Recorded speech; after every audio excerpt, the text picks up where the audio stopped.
proclaim the good news of Jesus. ఆయన యొక్క వాక్యాన్ని మనం ఏం చేయాలి? ప్రొక్లైమ్ చేయాలి, ప్రకటించాలి.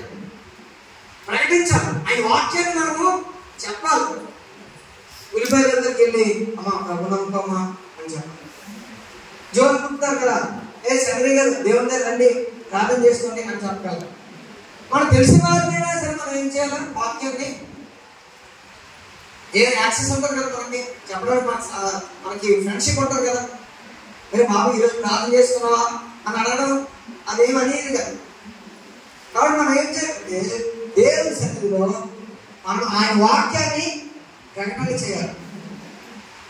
జగములలో ఆయన కార్యములను మనం ఏం జరిగిందో, మన జీవితంలో ఏం దేవుడు చేశాడో, ఎలాంటి మహత్కార్యాలు చేశాడో, ఎలాంటి ఉన్నతమైన కార్యాలు చేశాడో, ఎలాంటి అద్భుతాలు చేశాడో, ఎలాంటి నరకం చేశాడో, మన జీవితంలో మనం ప్రార్థన చేయడం ద్వారా ఎన్ని ఆశ్చర్యకార్యాలు జరిగాయో మనం చెప్పాలి.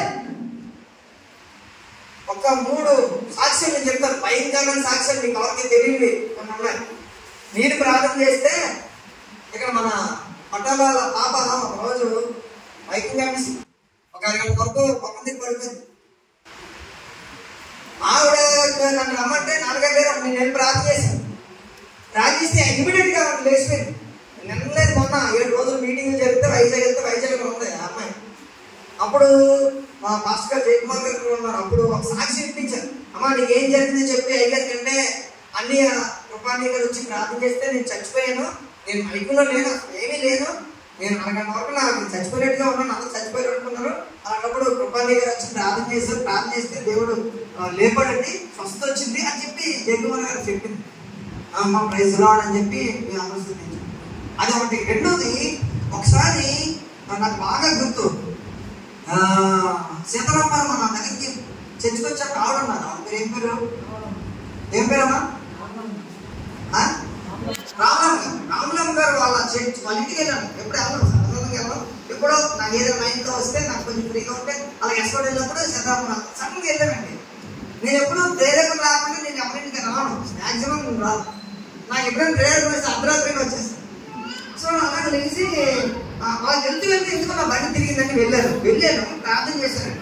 అమ్మగారు ప్రార్థన చేస్తే ఆవిడ ప్రార్థన చేసినట్టే ఆ పక్కింటి ఆవిడ అన్నారు, సార్ మీరు దయచేసి ప్లీజ్ సార్ మీరు ప్రభుని అనుకున్నారంట, దేవుడు వాక్యం చెప్తారంట, మీరు సార్ రండి సార్ ప్లీజ్ ప్రార్థన చేయండి అంటే, వాళ్ళ హస్బెండ్కి డాక్టర్ దగ్గరికి వెళ్తే అన్నాడు తొడదాగా మాంసం తీసి కట్ట దగ్గర వెయ్యాలంటే, ఇక్కడ ఏదో యాక్సిడెంట్ అయింది, తొడదాగా మాంసం తీసి కట్ట దగ్గర వెయ్యాలండి.